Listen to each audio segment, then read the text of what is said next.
Hey Gators, just finishing off this area, the job search NU, and I promised you we'd go into nonprofit and federal. So we're going to jump into nonprofit first. These are the top 6 nonprofit job boards. So you have National Nonprofits, Idealist, National Council of Nonprofits, the Chronicle of Philanthropy, because again, a lot of nonprofits have to do fundraising, so that's kind of a common one, Exec Searches, and DevX. So each of them kind of have their niche markets, sometimes by job function. They may have internships in addition to jobs, or they, like for example, Exec Searches specializes in executive positions at organizations. DevX does more international development jobs. So these are some nonprofit job boards that you're going to want to take a look at if you're interested in nonprofit work. These are the most common ones.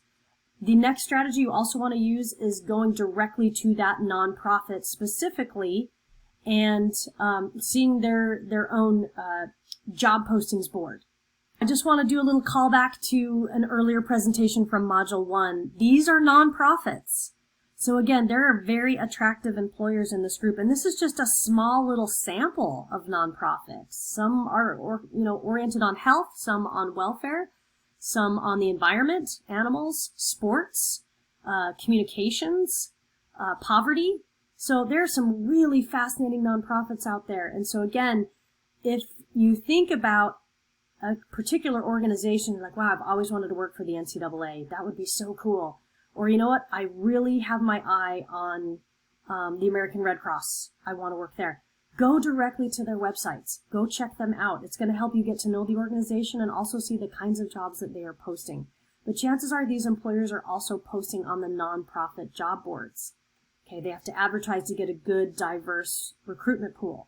Okay, so be really open and creative with nonprofits when you consider them for potential employment. Hey, and another callback to one more slide. Tons of government agencies. So we're going to get into government now. Government's really interesting because the hiring process often takes a really long time, and some people get frustrated with that. They go, why does this take forever? Especially jobs, again, that require security clearances or extensive background checks.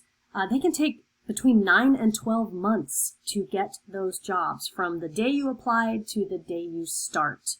So I tell people, if you are unfamiliar with government agencies and the kind of background checks they require and the level of screening that they do, it's important to talk with people that currently work in those agencies that can tell you, hey, this process takes many months to complete, upwards to a year. So you need to have a plan for yourself of what you're going to be doing in the meantime while you are running this process for yourself. Okay? It's just part of the extensive screening that these agencies do. Okay? And that is why a lot of people really like working for government agencies, because they've invested so much at onboarding and getting the right people and bringing you on, that is job security. You're going to stay there forever. And you are very likely not going to get fired or laid off. Because again, the investment up front was so high that government agencies tend to work really hard at retention and keeping good employees and investing in their training and education.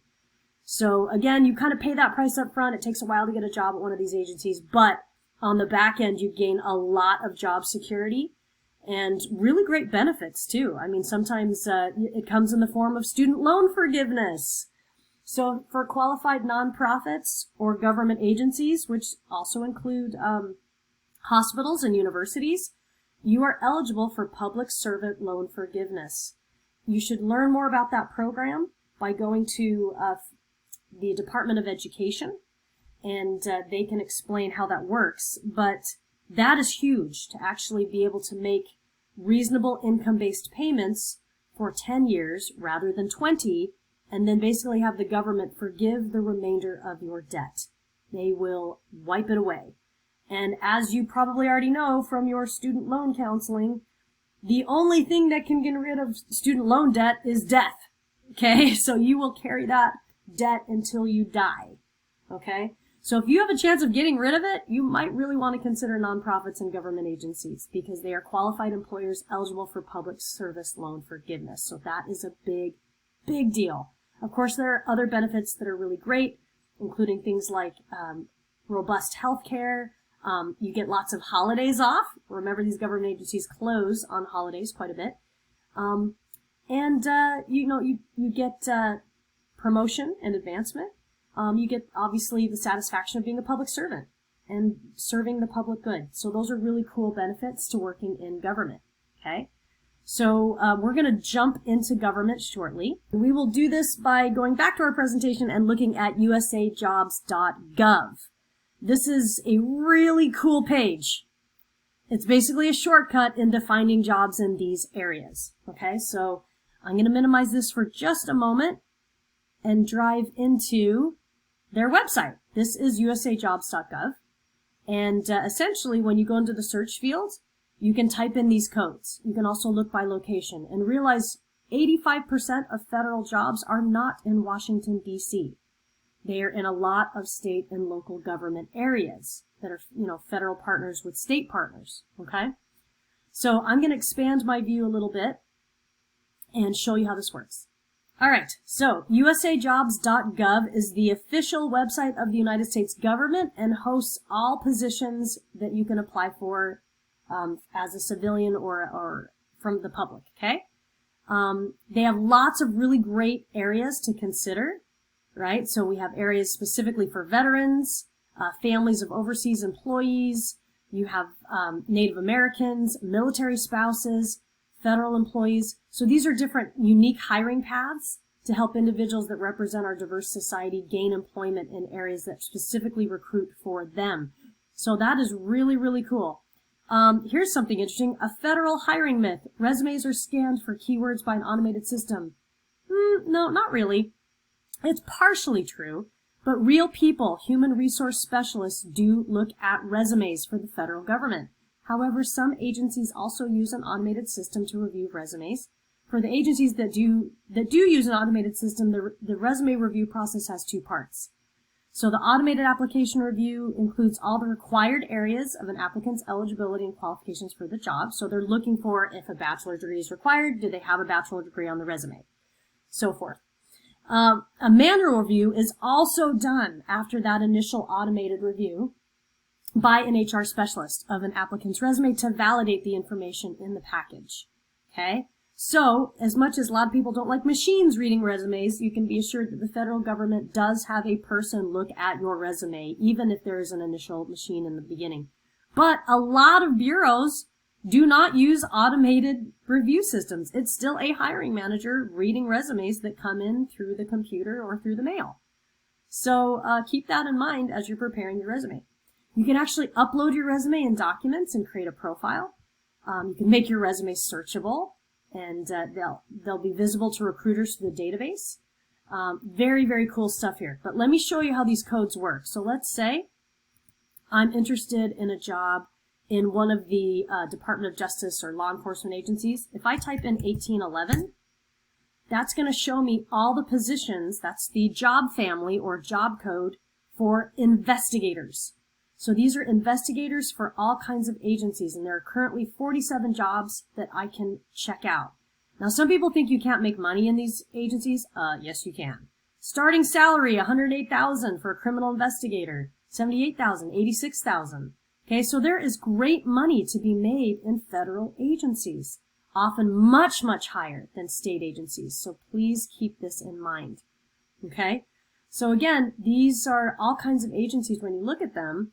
Homeland Security, and some of them are in Georgia, right? You have another one here that's Department of the Treasury. You have one here that's with the Small Business Administration, okay? Department of Justice. Location negotiable after selection, and this one prefers a military veteran background, okay? So again, really cool stuff to look at here as far as using these job codes. A special agent with a psychology or counseling background. Very cool. And again, some of these locations are in multiple places. Again, lots in DC, but you'll find some in states, like this one's in Arizona. Okay? This one's in Detroit, Michigan.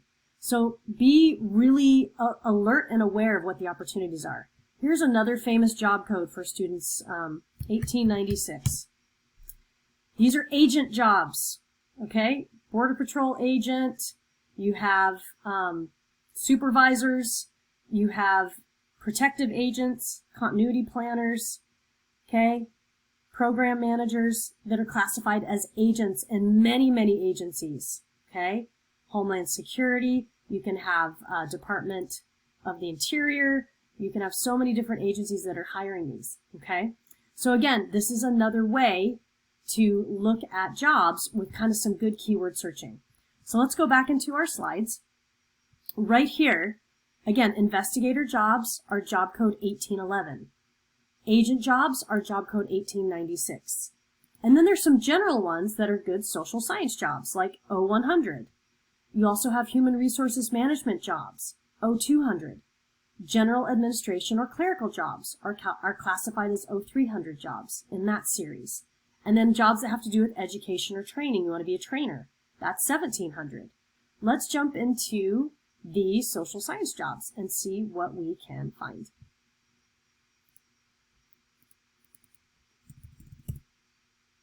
Okay, so right here you have a facility operations specialist, a health system administrator, a social worker, a project manager, interdisciplinary psychologist, social services representative, a reentry program specialist, an intelligence operations specialist. I want that job. There's some good money there. Historians, program analysts, okay? Really, really cool stuff. Economists, right? So again, this is just an area to search jobs that are social science type jobs. You also have filters over here that say open to the public, or maybe it's only open to federal employees, like an internal transfer from agency to agency. You can look at whether being a military spouse or a veteran is required or preferred. Additional paths, employees with disabilities, and all those kinds of things. You have a salary slider that you can use here so that you can stay in a certain salary range. And you also have GS pay grade level, okay? So these are government services pay grade levels. Generally a GS5 or below is a very starting salary, and GS7 or above is more of a medium salary, and then getting into the 10s, 11s, 12s, and 13s are more advanced salaries. You can also search by agency. You can say, okay, I want to look at the Department of Energy or the Department of Transportation. I want to look at these agencies, okay? I'm interested in doing military stuff, right?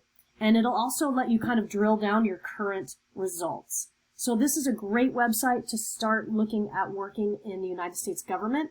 So many different kinds of occupations for so many agencies. So again, please give this a good look. And I left the website down here on the bottom of the slide. How to search for and use filters and series in usajobs.gov. As a final note, applications. Many positions still require you to fill out an application, meaning they want more than just your resume and or a cover letter. They want an application. So here are a few tips and tricks for filling out applications. Fill in not applicable or NA when a question or field does not apply to you, because sometimes they need something in that field to know that you've even seen the question or attempted to answer it. Okay? Use open or negotiable for salary requirements. I know that sounds kind of generic, but you don't want to slam that door shut either on an opportunity. Keep your job history information handy. So this might require you keeping electronic notes or folders with addresses of employers. Yes, addresses of employers. You're like, well, I worked at that, bank in Chicago, but I can't remember the street it's on. I just drove there every day. I never really had to write the address very often. Go look it up, okay? Because sometimes they need the address of the employer to make sure it's a real employer. Again, it's part of the verification. Past supervisor contact information. This one's a tricky one too, because people change phone numbers, they change emails, especially if they prefer to talk to people you've worked for. You're going to need that. Keeping track of your salary history over time. So again, these are things that might come up in an application that you have to document, and you don't want to come to a huge stop simply because you don't have that info, because a lot of these fields are required in an application. You have to put something there, so keep that info handy.